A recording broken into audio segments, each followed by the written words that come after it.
You're listening to the Personal Development Through Martial Arts podcast, the podcast where the world's highest personal development experts and martial arts masters come together to empower and inspire you to become your strongest self and live the life that you truly want. Join host Bogdan, Rosu, author, public speaker, and the founder of the first personal development through martial arts school in the world, in the podcast where you become the hero. We're here with Cole Vandee, and I'm very excited to talk to him because he's got a pretty awesome story. Despite the fact that he's only 22, he has a huge experience in building businesses and leading teams of people, and last but certainly not least in persuasion, right? His main occupation is copywriting, and I'm very excited to talk about that because that's a huge topic regardless of whether you're doing martial arts or just you're interested in developing your own life in some way or another. Cole, yeah. Please introduce yourself for everyone tuning in and tell us a bit about how you started your journey. Absolutely, man. Thank you first and foremost for having me on, man. I'm super excited for this as somebody that was drugged through the MMA circle for quite a few years. So the good friend of mine in the past, it's awesome to be able to get in front of that type of audience again. It's been a little while.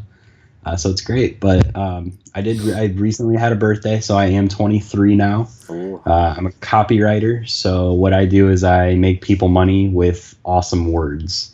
So, people with email lists or the ads you see floating around, books you see, ebooks, pretty much anything you see with words on it. That's what I currently do.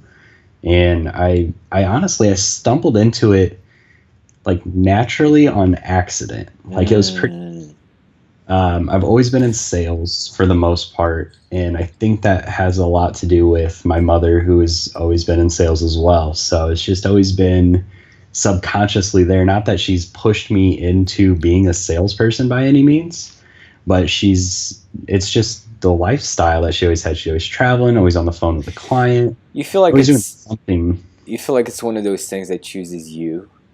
Yeah, definitely. It's something. I mean, I remember selling, I'd go and mow lawns, I'd shovel snow, I would be trying to get people to pay me to wash their car as a kid. Okay.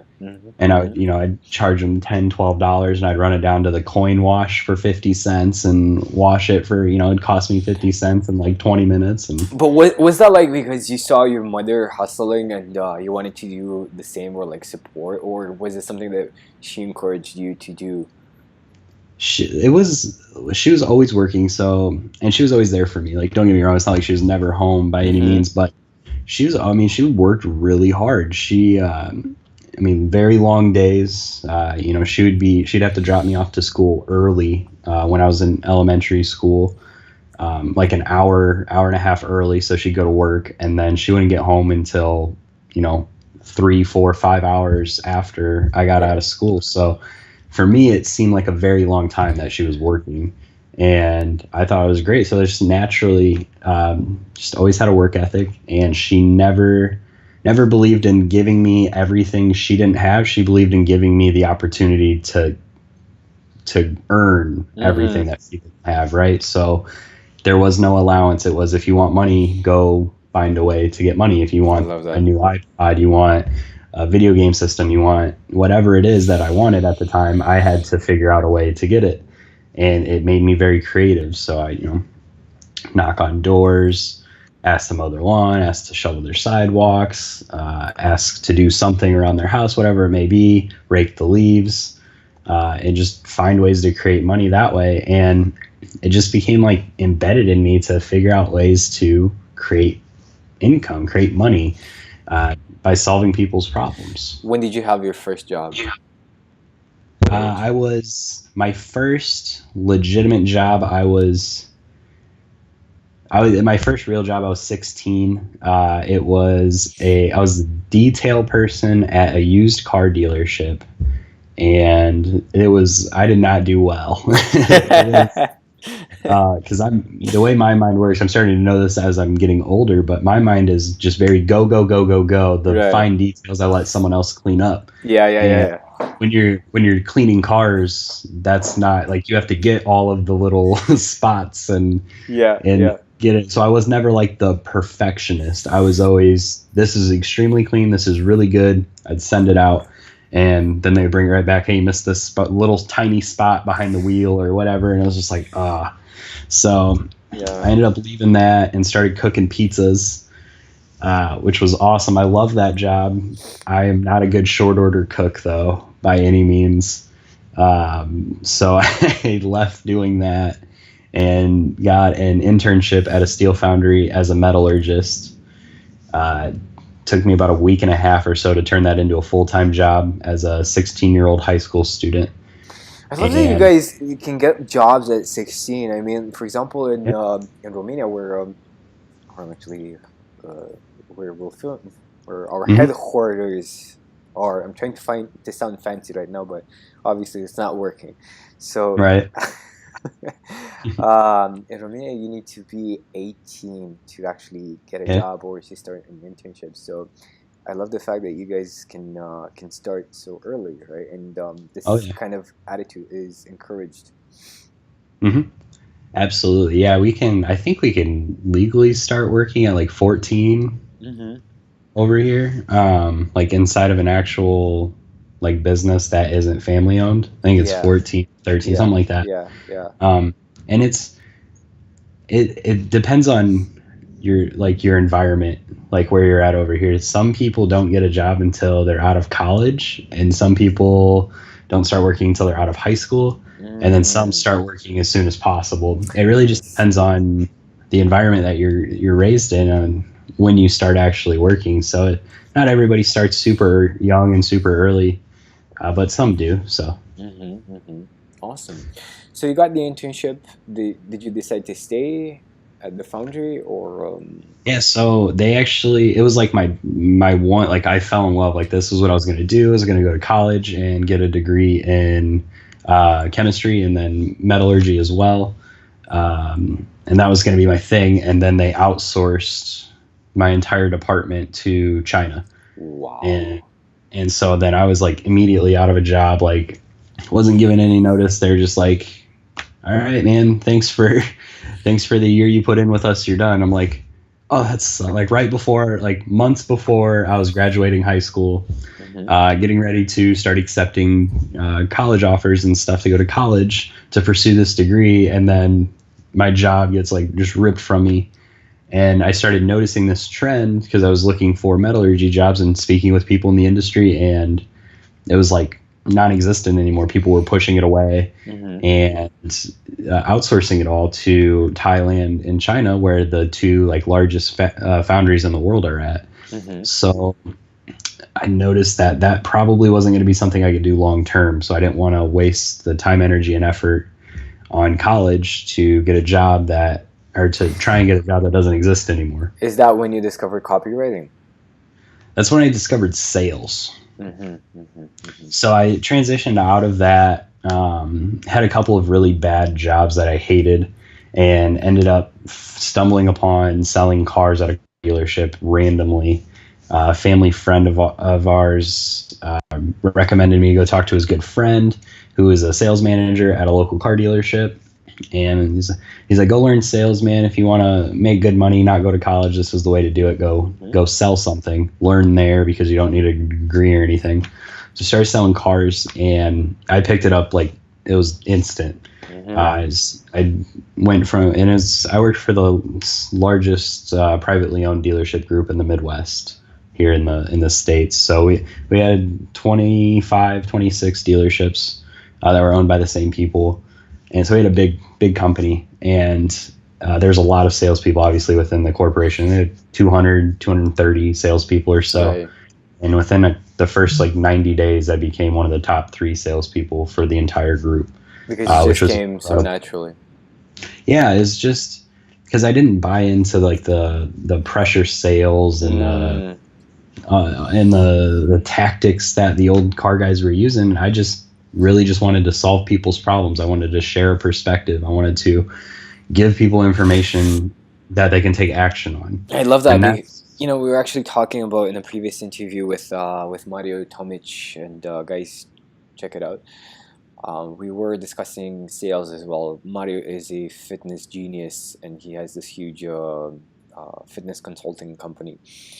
Awesome. And we were discussing the exact idea that sales is not what people really think of when we talk about sales. You really like more like a consultant or an Yeah. actual doctor, right? Somebody comes out to you to solve a problem. So if you can solve Yeah. the problem, fine, right? If you can't, then send them to somebody who can, or give them a better Yep. solution. And people really love that. Because you're Oh, looking yeah. out for their own best interest. Absolutely. And it's that's when I like started selling, did really well, started leading our dealership itself, training leaders, training salespeople. I started really realizing like the actual foundation of sales has nothing to do with selling anything. Yeah. It literally is just pulling out and extracting the right information so you can give them the next steps that they need to take. So with cars, obviously, you need to figure out how big of a car they need, what their budget is, the features that they want. You know, that's what you do. You figure that out, and then you say this is the perfect fit for you. For martial arts, you figure out what they're looking for. If they're looking for discipline, or if they're looking for strength building, cardio, if they're looking to work within a team, or if there's a lot of, if they want to go to competitions, they want to be a UFC fighter, or they want to be a boxer, or whatever. Dude, I interview people before they want to join the school. Like I talk to them over the phone, and if they're like a good fit with the school and we can actually help them, I say, yeah, okay, come for a trial. But if not, I just like, it's we can't help you with this or with that if we can't, right? Right. And yeah, it's the same. You need to get in touch with people and ask a lot of questions, right?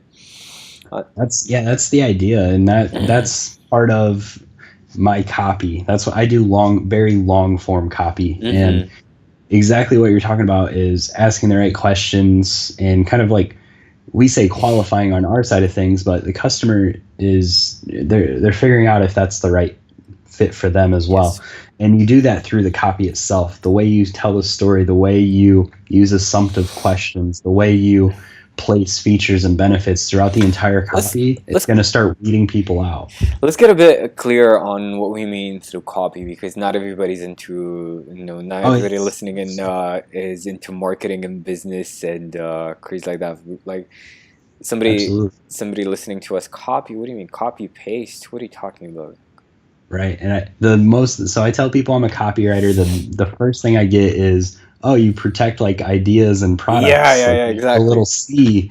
That's not at all what I do. The easiest way to explain this to people, the spam emails that you get, I write stuff like that, but for my clients, I don't do spam. I don't do stuff you didn't sign up for. I don't do it for bot lists. So if you're on Facebook and someone's giving away a free guide, the 5 best techniques to go for a submission in jiu-jitsu. Right. And then you get this free guide, it shows you an arm bar, Darce choke, or whatever it may be. And you get this free guide, but you gave up your email for it. Then the follow-up educational emails that you get about how you could take this digital training on how to properly move from half guard to full guard, or whatever, just trainings on how to do things, or maybe they invite you in for a free trial in the gym or something similar like that. I write that. The words that you see on the emails on the sales pages, like when you click a link or on a website and you see words, those words, that's called copy. So you basically long. We were mentioning before we started the interview, we were talking about persuasion, right? Yeah.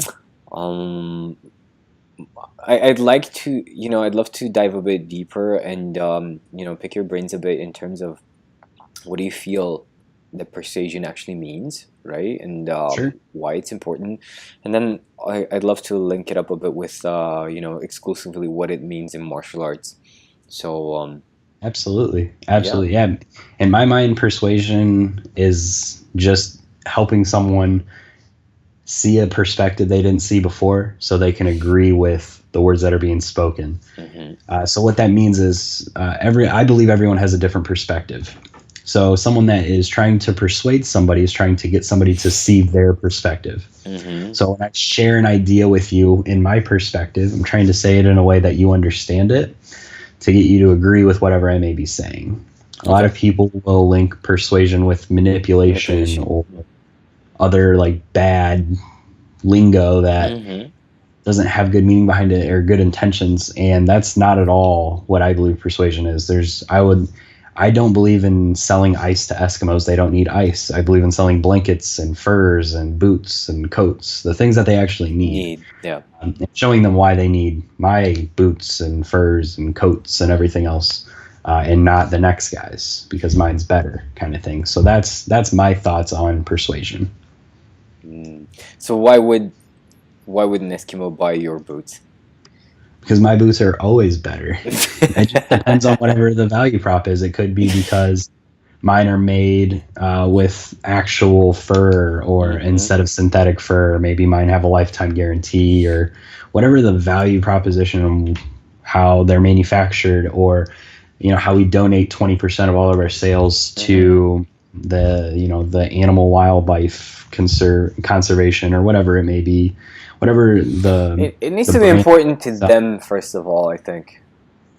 Right? Yeah, so it comes down to actually knowing who you're dealing with in the first place.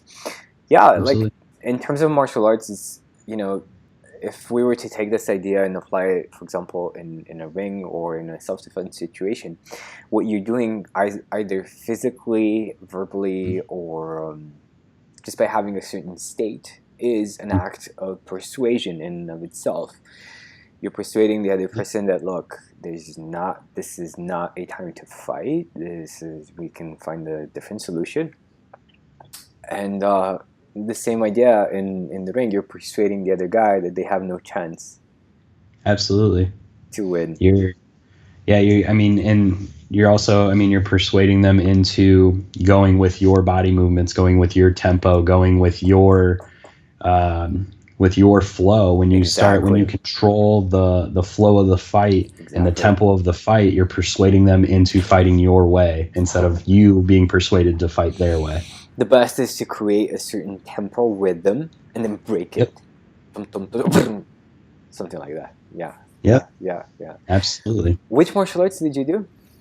I did jiu-jitsu and Muay Thai. Brazilian jiu-jitsu and Muay Thai, right? Yep. Very, very nice combination. I trained with a Carlson Gracie team in Illinois for a little bit. I was not very good by any means. I got persuaded into the martial arts by a good friend of mine. Dude, you gotta try this. Absolutely. Like the classic persuasion, classic friend persuasion. Dude, you need to try this. You need to see this. Yeah. Oh yeah, you got to try it, dude. This is the best thing ever. And you show up for one class, get beat up. You're like, this sucks, but just being drugged there day after day after day after day, it becomes like a routine and a habit, and you get so used to it, and it's great. And you learn, it's the discipline of showing up. It's the discipline of pushing yourself. It's the discipline of learning something new. I enjoyed it when I went. It wasn't, there was days that sucked, you have days where you just completely get the crap beat out of you, or where you just can't get, the right submission, or you can't get the right positioning, or you can't get the takedown, or whatever it may be, and you just continuously fail and fail and fail. And I think that continues to build up your mental toughness and just overall your mindsets. I think it's fantastic. Yeah. They're a great, martial arts and personal development are actually a very, very powerful combination. But you have, you were doing well at the car dealership, right? And then all of a sudden you decided, you know what, I'm gonna change.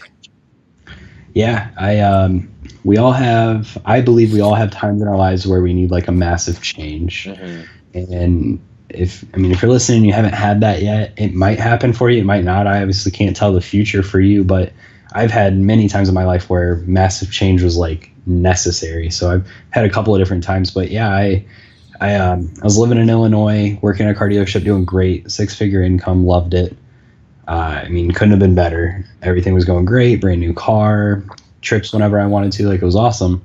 But it just wasn't like I just wasn't happy. Like I didn't. Something was wrong. How did you know that you weren't happy?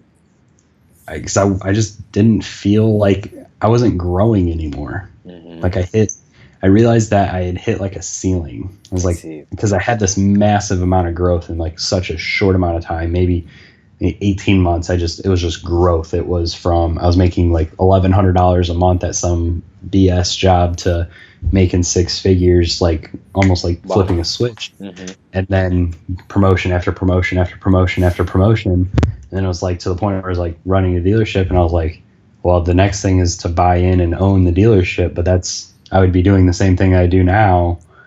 So I'm like, now what? You know, I didn't know. I ran through it so quickly, and then just hit like the ceiling, and it just stopped growing, and that killed me, because that's what was fueling me, is the growth, and that's what was making me happy every day, was growing and learning and doing better and better and better. And that's to the point where I was like, man, this just isn't it anymore. Like, I need to do something crazy. I need to put myself back to where I was miserable and grow again. I need to figure that out. So that's exactly what I did.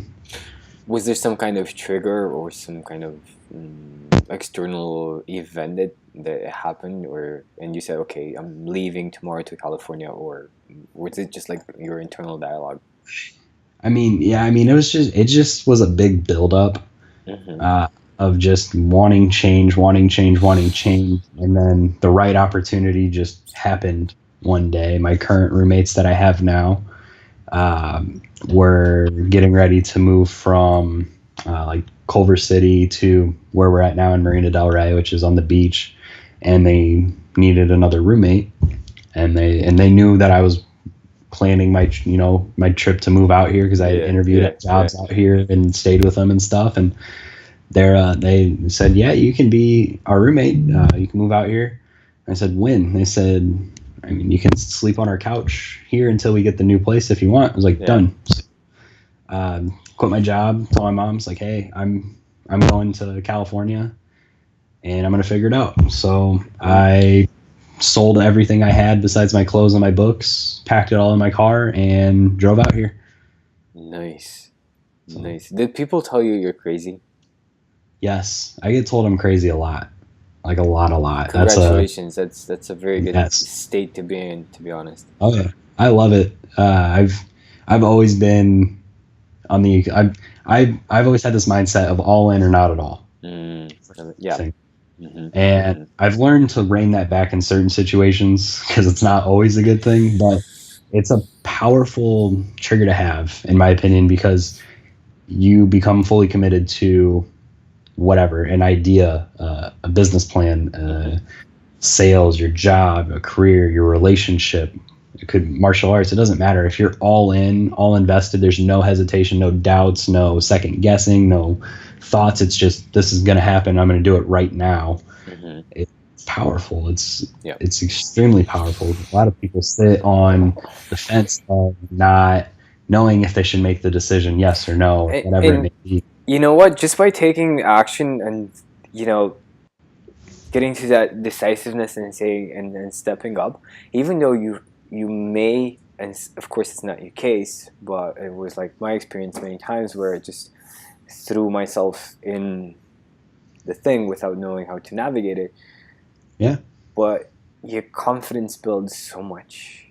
Oh yeah. You gain such a deeper sense of who you are and who you don't want to be, just by doing that. Yeah, you definitely, when you make decisions on the spot off of instinct or previous experience, and you throw yourself into something, you may not know how it's going to turn out, or you may not know what the next step is after you say yes, whatever it may be. It puts you in that spot of becoming creative, building your mental toughness, and just figuring things out. I mean, I do it constantly. I'm bad about it. Like and I've written a couple articles about this because it helps me slow down, but I make decisions on the spot all the time. It could be $1 million decision. It could be a $5 decision. It could be if I want to go out to eat or not. Yeah. But I'm just always, because I would rather make 10 decisions and get 4 of them right than make 2 decisions and get 2 of them right, because I'm only getting 2 things and I'm not getting any lessons out of them either. You know that joke with the guy who he had like a farm, and one employee came one day and he said, you know what, I need the fence. I need to build a fence, right? And then one day the guy like builds the whole fence like perfectly. And the farmer's like so impressed, right? He's like, wow, this is incredible. The next day, yeah, but we need to paint the fence. Okay, no problem. And he does this thing and paints the whole fence, and he's done. And then the third day, you know what? We need to sort out these potatoes. And the dude starts doing it, and he throws out like. And by the end of the day, he's like, you know what? I quit. I can't take it anymore. And the farmer's like, why? What are you talking about? You did such a great job with the fence the other day. Yeah, but these freaking potatoes, too many decisions. Yeah. It's not easy. It's not easy, you know? It's not. It can hurt people a lot, but I just so firmly believe I would much rather make good 10 decisions. 6 of them can be bad, 4 of them could be good, than make just 2 and be perfect, because of the 6 that were bad, that's 6 lessons I learned, and I still doubled the amount of good decisions I made. So I believe in that full-heartedly, and yes, you'll see a lot more failure, but you're also eventually going to see a lot more success. And you can always make like fried potatoes for dinner. Exactly. Stuff like that. Yeah, guys, let me know in the comments if I have the most terrible jokes ever that you've heard. Awesome. You mentioned in I think it was in one of your bios that you had you started 2 companies, right? Yes. And those companies failed. I love talking about the failures as well, because there's so much fluff in the personal development space, and there is.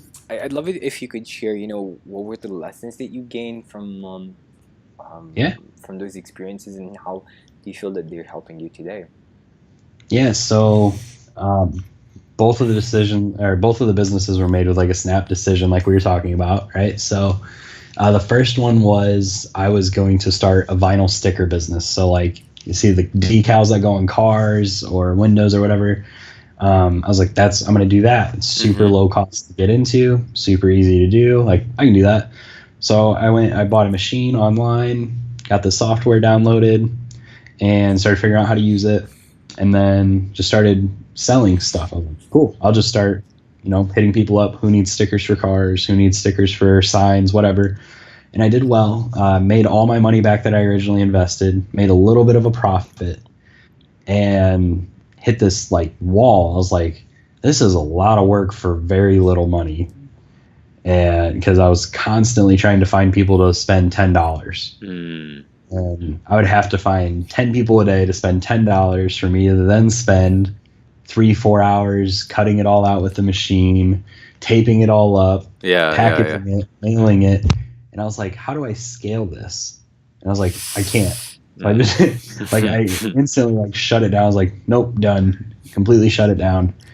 And thought back on it, I was like, I definitely could have scaled that if I would have sat back, wrote out a business plan, figured out who needs stickers, why they need stickers, and how to sell in bulk. That's where the money is at.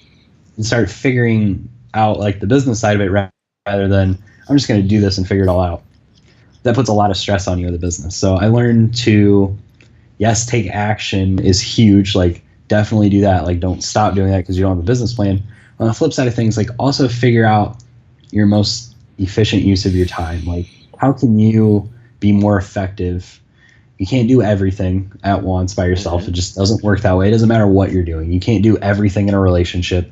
You can't do everything in martial arts. You have to learn from somebody. You have to, get guidance from a coach with that. You have to learn the new discipline or whatever it may be. And in business, it's the same thing. You can't do it all yourself. You can't be the accountant. You can't be the salesperson. You can't be the follow-up guy. You can't be the actual operator. You can't be the person stamping the envelopes. You can't fill the envelopes. Like, you can't do it all. And it's tough because when you're starting out, you have to do it all. unless you raised money or whatever you have, so you can hire employees. But always figure out how to put people in place and build a team, so that way you can scale, you can grow. So do you feel like actually finishing a business course before doing the actual business, would that be a good idea? I don't know. I've never taken a business course. Never attended college. Just that was never my thing. So I don't know that answer. Maybe from what I've consumed content-wise from some of the world's most well-known millionaires and some of my clients that are also millionaires. All of my clients that are millionaires, and none of them have gone to college. And none of them preach about college. None of them tell people to go to college. So I guess I don't know that answer. Possibly. Would it hurt to have more knowledge? No. Will it hurt you as far as time, energy, effort, and money? Absolutely. It's going to take a certain amount of time. When I was saying a business course, I wasn't referring to college, because I'm actually very against traditional education, because I feel it's useless. Okay. What I was referring to is actually if one of the millionaires that you are working with would teach a business course, would that be useful? If it fits the criteria that you need to learn. So like one of my previous clients, Alex Sharfin, he takes businesses that are doing $1 million a year, and he lays out a blueprint to do like 10 million a year, 20 million a year, 30 million a year. That's what he helps people do. So like somebody just starting their first business and have no revenue, it wouldn't be a good fit. It would be a terrible class for them. On the flip side, another one of my clients, Ty Lopez, has courses to help you get started with a digital marketing agency, or how to start your credit business with credit cards and building up your credit lines and stuff. Like, he has a lot of entry level, like first business type blueprint stuff that would significantly help people. So it depends on what level you're at, and I would definitely do research about.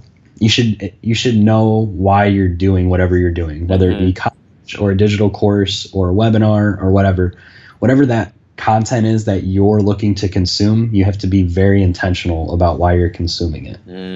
That's awesome. That's awesome. There's a good tip.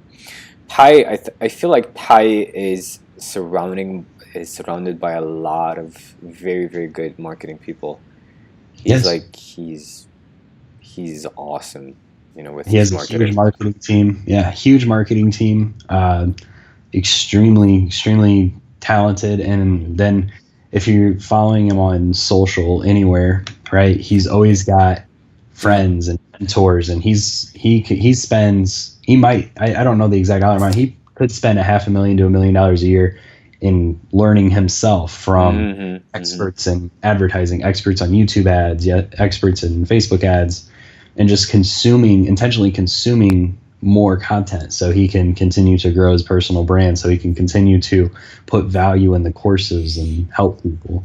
He's great. It's like in just a few years, like almost everybody knows who he is. Like, in my garage, just bought this new Lamborghini, stuff like that. Yeah, cool. He's well known for that. That's for sure. Awesome. So, what was like your biggest takeaway from that experience with that business? His business. He's always testing. No, I mean with your business. With my business? Yeah, with the sticker. My biggest takeaway is slowing down a little bit, not a lot, but a little bit, and having an idea of where I'm going, what the next step is, or at least thinking about it, to be more forward thinking about what's going on and how to get to the next level.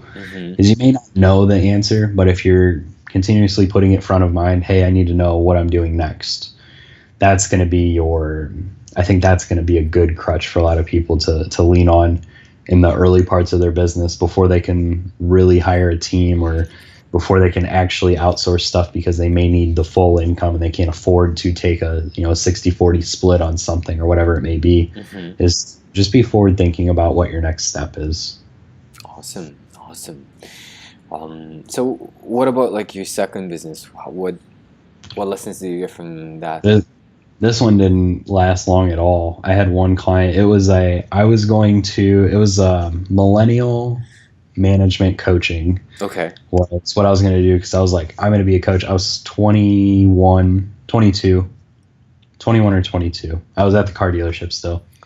And I was going to, because I was so good at managing a sales staff. Like, we did fantastic with growth after I started training the salespeople and helping them. It was because I was dealing we had a lot of millennials. So I was like, I'm going to teach other people how to manage millennials like this because I've gotten ridiculous results with my guys, right? And because you have to communicate with different generations in different ways. And I'm a millennial myself, so like I know how to talk to me. Yeah. So I was going to teach other people how to do it. I was like, no problem.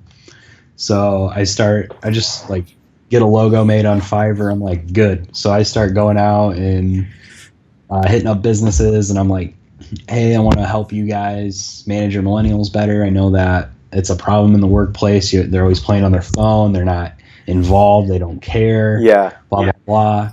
And I got turned away by like everybody.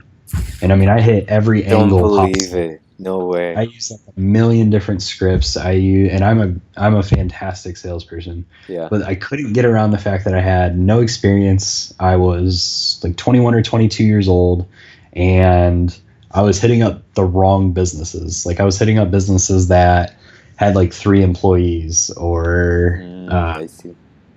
or it was just like they only hired, college kids during the summer, or just stuff that it wasn't going to leave an impact on their business, so it didn't matter to them. And I had no like program or process of how I was going to go about and do anything. Like, I had nothing laid out.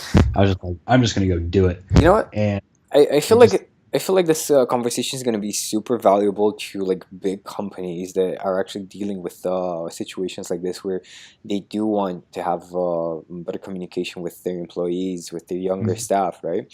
So how did you actually manage millennials so well? I sat them down and asked them how they felt they could fit better within the company, what more responsibilities or less responsibilities they could do. Really had like a genuine conversation with them rather than pointing fingers. Do this because I said so. This is what you need to do. Yada, yada, yada. I didn't care about that stuff. I was all about creating whatever environment that they needed in order to be successful, because if you help your people be successful, then obviously you become successful as well. So I would just help them get ahead. It's at the car dealership. It was super easy. It was, what can I do for you? Can I call your customers? Can I help you set up emails? Can I schedule out your day for you and make it easy? Can I say, and schedule in phone breaks where they can play on their phone? And there's a million different things you can do to make people more productive during the day. They just need a little bit of guidance. They need to feel like they have a purpose. That's probably the biggest thing. If they feel like they have a place and a purpose within your organization, they're going to thrive. If they have no idea what they're doing and why, they're not going to stay long. They're going to job hop. They're going to play on their phone. They're going to do the minimum to get by and not get fired is what you're going to get out of them. But when you give them a purpose, and you don't need to give them a promotion to give them a purpose, but hey, by the way, as a customer sales representative, you are the heartbeat of my organization. You are the person that my customers with problems call you and rely on you to solve them. So without you, my company doesn't work. I have people that are upset and they have no one to talk to. So I need you to do that. That's your purpose in my company, is helping make it run by doing this. You have a very important role, which it is. You're not filling your head with a bunch of stuff. It's true. It's real. It's genuine. But unless you tell them that and expressly like follow up with it, hey, you did really great on this, or really great on this. Hey, can we try this approach instead? And start using very positive type of techniques to go about communicating with the staff. That's when you're gonna see the growth. I feel that you're involving a lot of respect, right? Like, people actually treating that person like they're hugely important indeed, because they are. People are, and it's the downside to things are people don't know how to communicate is the biggest problem. That's why I have a job. As a copywriter, I communicate really well. I know how to dig information out of people. I know how to get people to listen. I know how to listen, right? And then I also know how to get people to do things. And when I say that, or when I explain this to people, they're like, well, anybody can get anybody to do things if you yell at them or tell them they have to do it. Yeah, But if you short get term. somebody to do, yeah, you get somebody to do something, and then they ask you if they can do something else, or do something next, or do something more, or they thank you for having them do it, thank you for the opportunity, whereas previously they would have never done that with anybody, but they're thanking you or they're appreciative of it. That's when the communication is better. That's when the communication is effective and it's actually working. Yeah, yeah, yeah, absolutely, absolutely. And I feel like companies will have to adapt in that sense. Yeah, it's literally it's all about just understanding the other person's perspective. Mm-hmm, mm-hmm. You know, it, And for martial arts teachers that are listening in right now, it's the same with your clients, because in a yes, sense they're your employees, let's say, or they're like they're they're your students. organization. You know, Yeah. yeah. And something that really that I started doing recently, a few months ago, like with every person that comes into my school, I schedule like a one-on-one mentoring session where we sit down and we set some goals for their martial arts, for their life, right? And Yeah. we map out like a process for them to get there, and see what would hold them back, right? And Yeah. it's amazing because I personally get to know these guys and these gals a lot better than if I would have just like they just came to class, and Yeah. they feel very appreciated and respected, and part of something. They feel like, exactly like you said, they have like a purpose, or that the Yeah. school has a purpose in their lives as well. Yep, absolutely. When you give the attention that's needed, and people think that it takes so much time out of their day. It could be you could have a martial arts school with 100 students, but there's enough time in the year to sit down and have a conversation with each of them, or you have different senseis or instructors that are teaching, and they can easily, for 5 minutes roll with somebody that they hadn't rolled with before, and you can Yes. have conversations with your rolling. I remember having conversations when we used to roll around and spar and such too, even with doing kickboxing and such. You're still able to get to know somebody during the breaks, or Mm-hmm. during Mm-hmm. a session or whatever it may be. There's always time to ask somebody why they're doing what they're doing and how you can help make it easier or better or more effective for them. Yeah, yeah, yeah. One of the best things that we've done in the school was like the level up month, where you would everyone would choose a partner, and in order Yeah. for them to level up, they would have to help the person in front of them level up. They like help their partner level up. So that created like this feeling of family inside the school. You know, Absolutely. people. I think the more we can create connection, like actual human connection, in any type of organization, the better it is, because that I think we're really hungry for that today.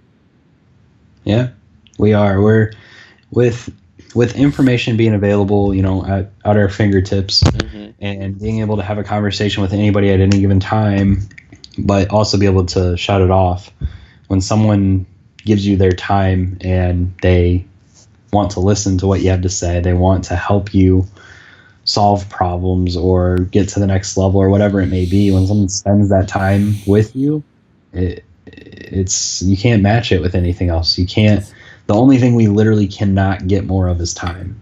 You can get more of everything else on the planet, but you cannot get more time. So when you share that with somebody, it's on a subconscious level. We think it's important. Yeah, yeah, yeah, yeah. Absolutely, absolutely. So what are some of your future projects? What are you working on? Yes, so I'm working on a book right now, The Copywriter's Manifesto. Mm-hmm. For those of you listening that are not copywriters and think this book would not be for you, um, I, yes and no, and I'd say that because this book is how to tell a story, how to share a story. You're going to learn how to communicate in a way that you may not have even thought was possible before, or maybe you never thought of that perspective. And I'm putting this book together, one, because I wish I had it when I first began writing copy for people, when I first began sales. It would have saved me a lot of heartaches and frustrations and money and Yeah. all those things. But I'd also be able to communicate with like my friends better, my family, in my relationships and such, because when you're able to share stories in a way that people can understand them, relate to them, Mm-hmm.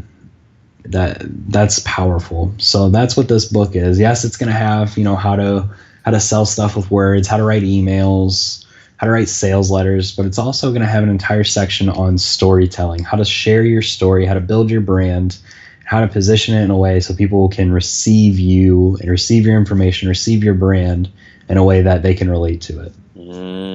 Awesome. Super, super powerful. Awesome. Some martial arts artists listening right now are asking themselves, stories, why do I need to tell stories? Have you seen my roundhouse kick? Yeah, everyone has a story. I can tell you, the only gym I've ever trained at was Tarpons Dojo, which was part of the Carlson Grayson team, like I mentioned. And I remember the story. Nick Tarpon owned the gym that I trained at. He opened a second one, and his dad was a huge martial artist.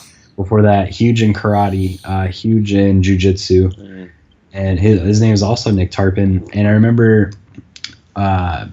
going through, and the part of the process during your free trial was reading stories about his dad and the different techniques that he introduced into the sport, and the different matches that he had won and he had lost, and the lessons that he had won and he had lost, and learning about that stuff as well. And you consume that story of the brand, and it sold me. If I was going to train martial arts again, I would go back to Nick and I'd say, hey, I need you to train me. I need one of your instructors to train me on jiu-jitsu or Muay Thai or whatever they're training in, and I'll just go with whatever they're doing, because I believe so much in their brand and what they've done for the sport and the accomplishments they've done. And it's not about, yes, maybe you have 10 pro fighters, but that's great. What about the guy like me that just wants the discipline? I don't want to be a pro fighter. Yes. So it's not going to do me any good. But if those pro fighters come from a great story and it's come from a background of knowledge and such, it's great.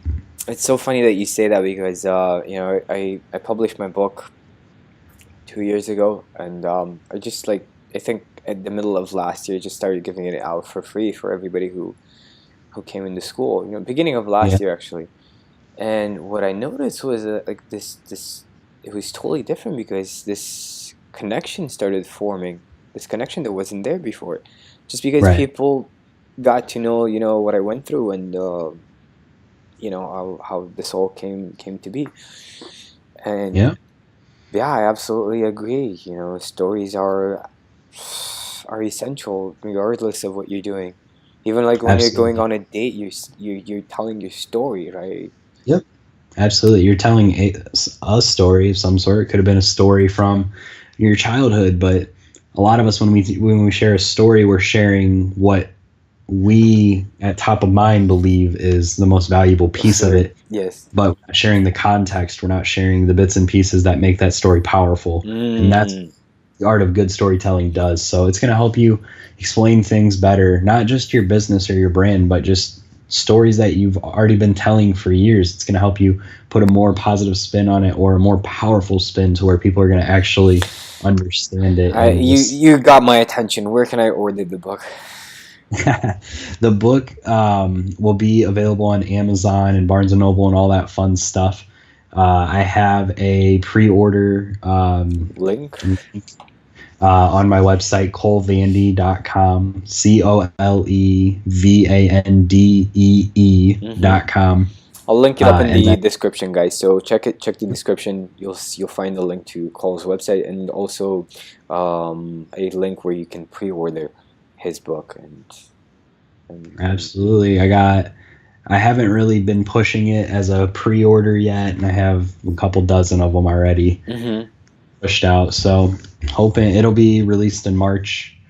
It's going to be fantastic. It's going to help if you own a dojo or a gym by any means. This will help you put educational emails out to those that may have signed up for free trials or signed up on your website and gave an email up, you'll be able to send more powerful emails to get more people through the door that want to learn from you and want to learn the art. And it'll help you with your advertising efforts to just put more people in the door so you can accomplish your mission. So I love it. I love it. Awesome. Guys, go ahead and check out Cole's website and get in touch with him if you have any questions regarding copywriting, regarding how to be more persuasive, how to tell your story a lot better. And I think a lot of it you actually cover it in the book, right? Is it your first book? No, I wrote a book called Create Your Spark, Love Your Inspiration. It's available on Amazon right now. It is all about how to create inspiration within. So that way, because I found myself personally, you'll go through and you'll listen to motivational CDs or you'll watch these Goalcast videos and you get inspired and it lasts for a couple hours, a couple days, and then it's gone. You have to watch another one. Yeah. And it becomes redundant. You just do it over and over and over and over. But if you find a way to create your own spark inside of you and fall in love with just always being inspired, you don't have to continuously find something to inspire you. You don't have to watch a video for motivation. You don't have to figure out what your why is every single day. You wake up and you're pumped up, you're fired up, you love waking up every day, you get to work and you start fulfilling your legacy every morning, and it doesn't stop for the rest of your life. So that's why I put that book together. It's incredible. Check it out on Amazon. It's available. I believe I don't have a Kindle version yet.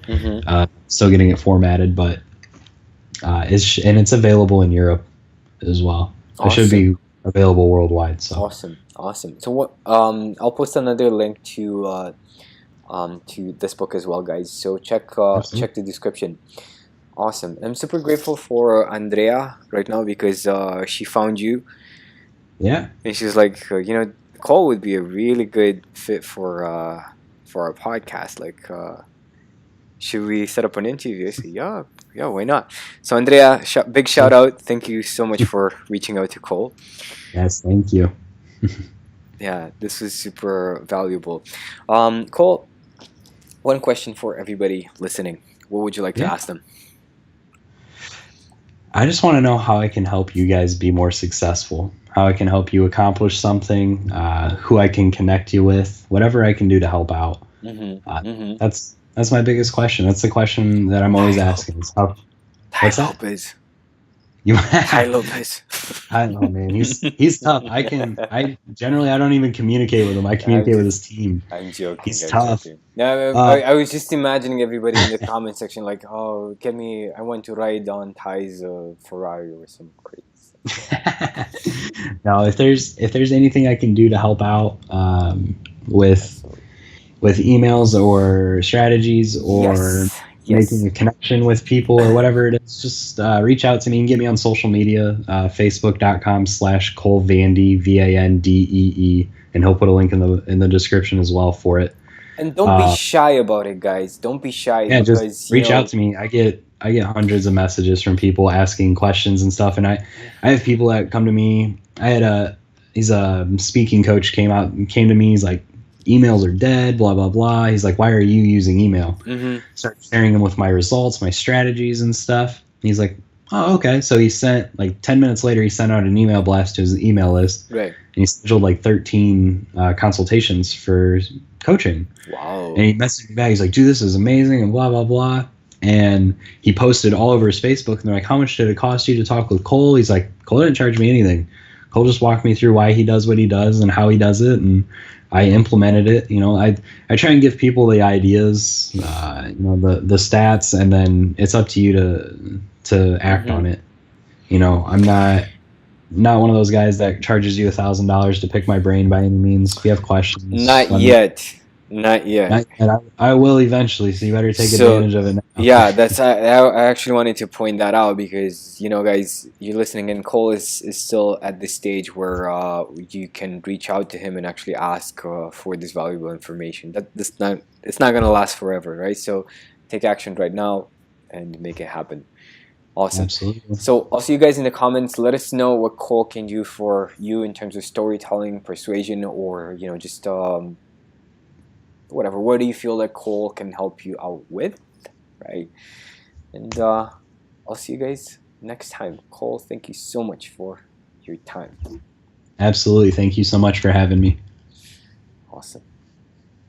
Okay guys, thank you so much for listening in. I hope this was super valuable for you. And also, to get notified every time I post a new video on this YouTube channel, go ahead and subscribe. And if you want to have unstoppable self-confidence without seeming arrogant, there's a link in the description where you can download the free report. And if you want me to personally help you with your martial arts training so that you get more speed, power, precision, stability, and have a deeper understanding of your body, you go ahead and you check the link for our online academy, which you will find, of course, in the description.